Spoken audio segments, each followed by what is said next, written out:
The earth closes over him. Handful by handful, the soil falls, a dull, patient sound, nothing dramatic about it.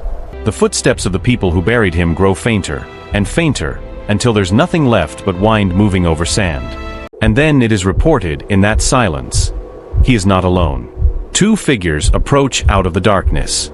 Not walking, not quite, more like the dark itself is folding toward him.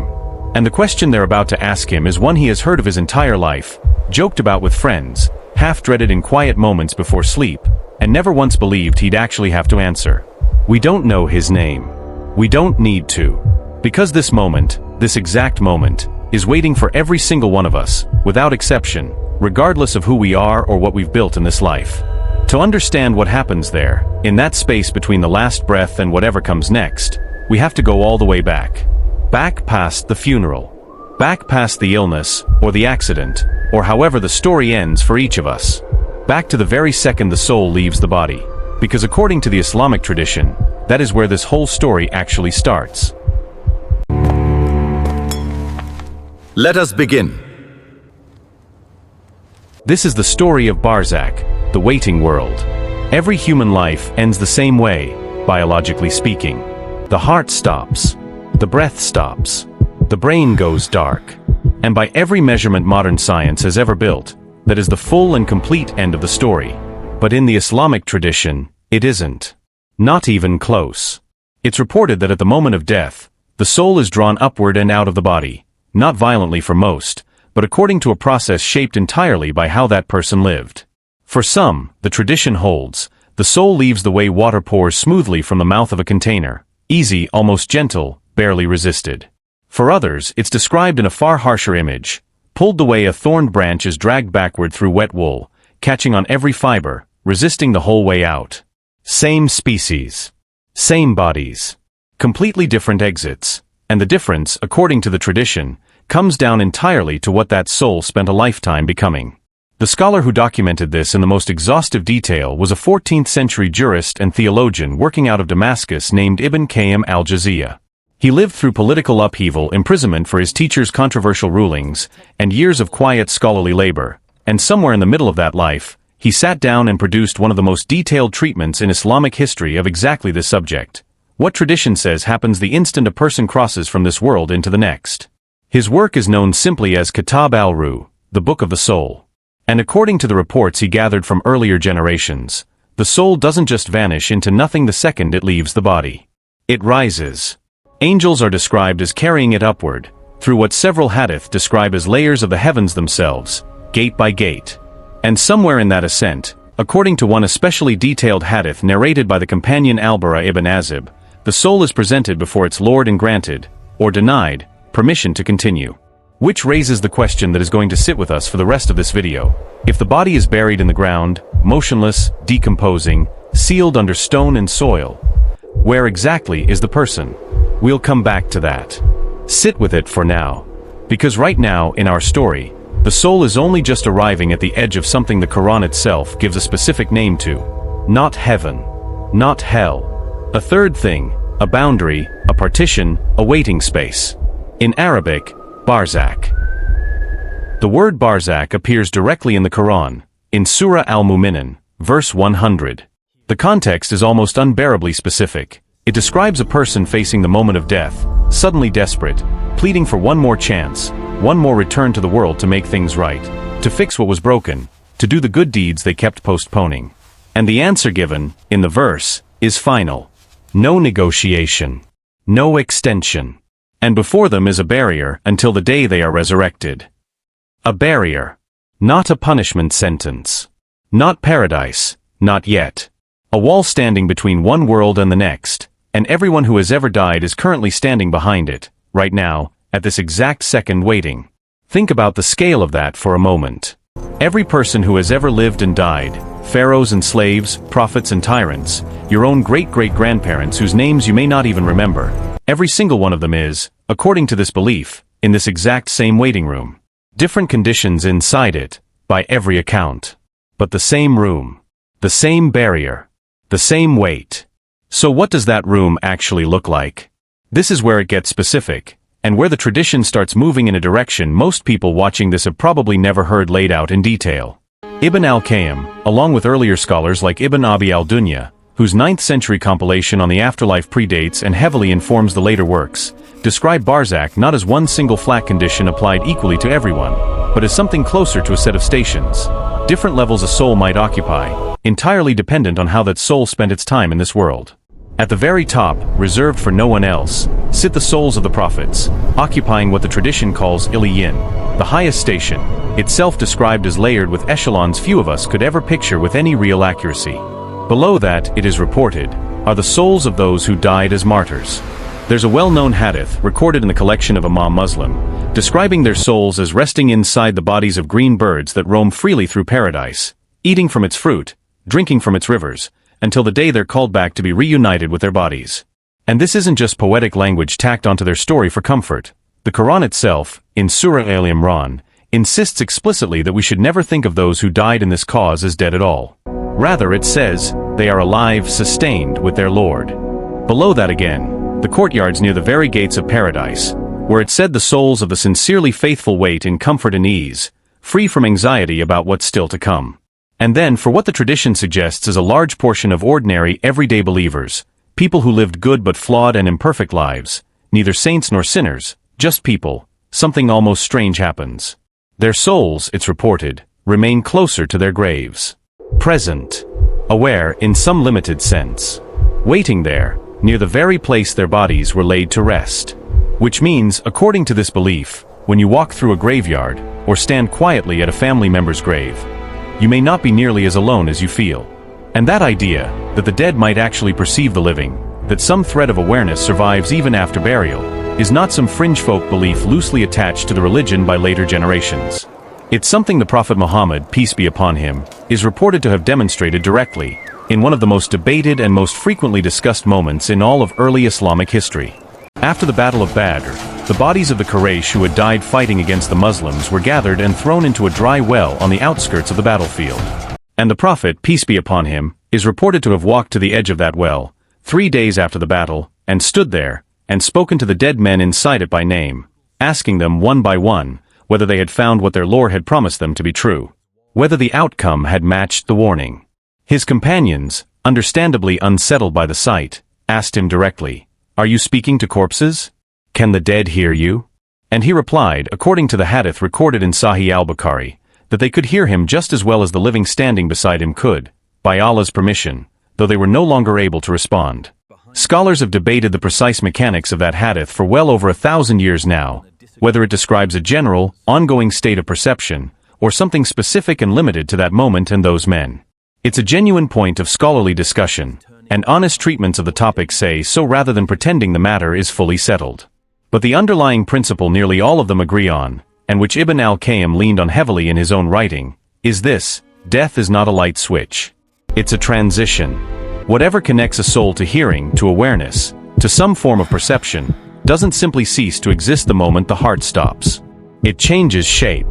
It changes form. But something continues. Which is exactly why, in Islamic practice, visiting graves is treated as meaningful rather than symbolic theater. Sending greetings of peace to the dead. Making supplication on their behalf. It's reported that Uthman ibn Affan, one of the earliest and closest companions of the Prophet, would stand at a grave and weep until his beard was soaked through, more, it said, than he wept even at the mention of paradise or hellfire itself, because, he explained, the grave is the very first stop on the road to what comes after, and its condition sets the tone for everything that follows. None of that, according to this tradition, is a hollow gesture performed purely for the comfort of the living. It's treated as something that may genuinely, actually reach the person standing on the other side of that barrier. While the Quran and the earliest scholars gave us the shape of Barzakh, its levels, its stations, the idea that the dead might genuinely perceive us, none of that fully answers the harder question. The one most people watching this video actually came here to hear answered. What does it feel like from the inside? Is 1,000 years down there going to feel like 1,000 years? Or could it feel like an afternoon nap that happened to run a little long? This is where the tradition offers something genuinely strange, and for a lot of people, unexpectedly comforting. There's a hadith reported by several of the earliest generations of scholars, involving a companion of the Prophet named Sa'd ibn Mu'adh, may Allah be pleased with him, a man so deeply respected within the early Muslim community that it said the throne of Allah itself moved at the news of his passing, and whose funeral, according to tradition, was attended by 70,000 angels.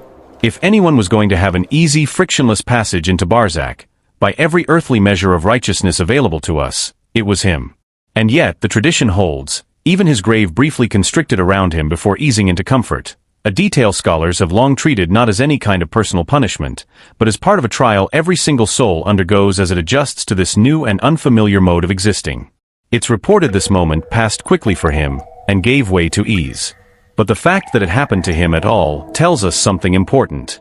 That detail matters, because it reframes Barzakh entirely. It isn't a simple binary, reward cleanly separated from punishment, good people on one side, bad people on the other. Nothing more nuanced than that.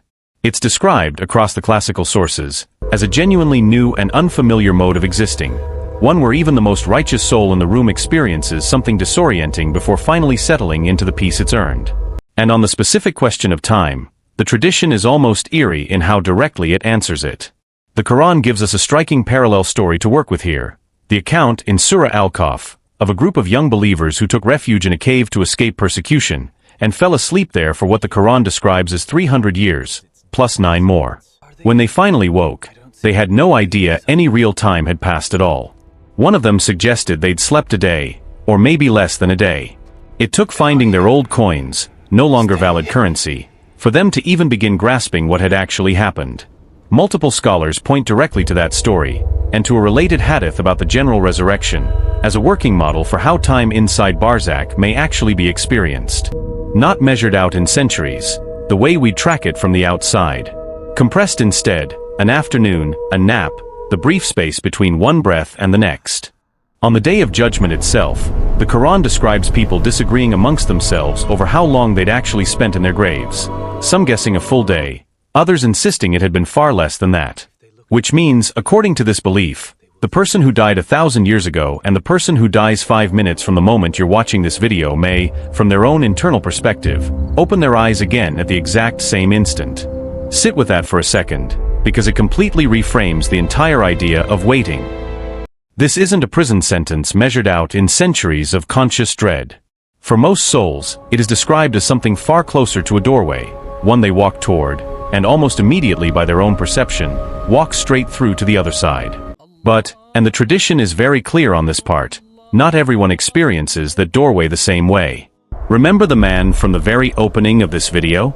Standing in the dark, facing two figures approaching out of the silence, a question hanging in the air he'd spent his whole life avoiding? That's not one man. That's every man. That's every woman, every single person who has ever closed their eyes for the last time.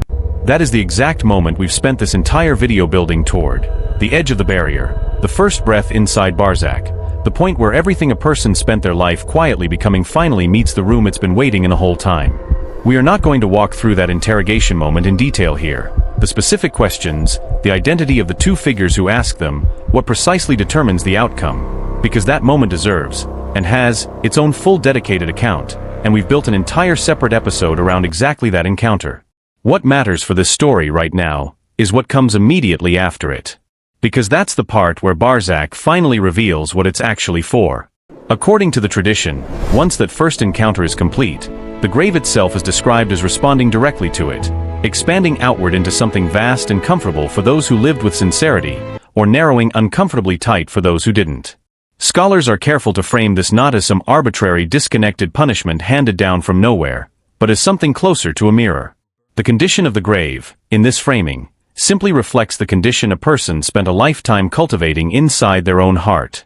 That's the piece most people miss when they hear about Barzakh secondhand, filtered through half-remembered warnings or scary campfire retellings.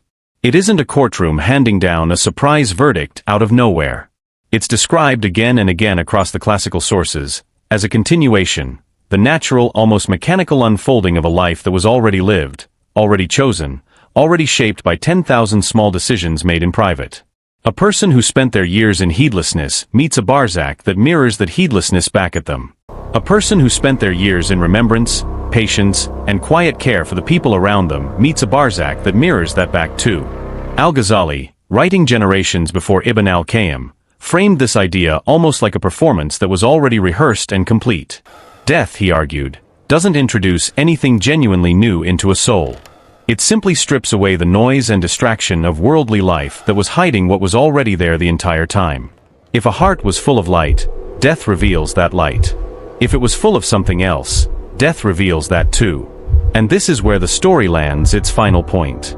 Barzakh is called the waiting world, but scholars are careful to stress that it isn't waiting in the sense of empty time simply passing by.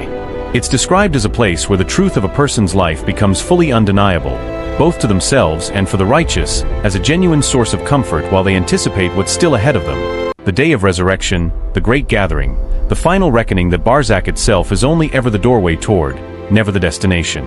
There's a hadith, recorded in Sahih Muslim, that ties directly into this idea, and it's one worth sitting with. The Prophet, peace be upon him, is reported to have said that when a person dies, all of their deeds come to an end, except three: ongoing charity that keeps benefiting others after they're gone, knowledge that continues to help people long after the person who taught it has passed, and a righteous child who continues to pray for them. Which means the video you're watching right now, the choices being made in this exact moment, the habits being built or broken, are, according to this belief, quietly and constantly shaping the very room each of us is eventually going to wait in. Not later. Not someday. Right now, while you're still able to. So what do we actually do with all of this? The classical scholars never treated this as some abstract idea meant purely to unsettle people, only to walk away and leave them there. They treated it as motivation, a genuine, practical reason to live deliberately, to repair relationships and mistakes while there's still time to repair them, and to treat every honest word, every quiet act of kindness, every private moment of remembrance, as something being deposited into a room none of us has personally seen yet, but every single one of us is heading toward, whether we think about it or not. And for those already there, on the other side of that barrier, the tradition doesn't leave the living powerless either. Prayer for the dead. Charity given in their name. The simple, unremarkable act of visiting a grave and offering peace. All of it is treated, according to Islamic teaching, as something that can genuinely reach across that barrier and make a real difference on the other side. Because Barzakh isn't the end of the relationship between the living and the dead. It's reported to be, if anything, proof that the relationship was never over to begin with. Watch out for next episode, where we talk about the questions of the grave. Thank you for watching. If you learned something, give this video a like, subscribe if you haven't already, and share it with someone who'd enjoy it too.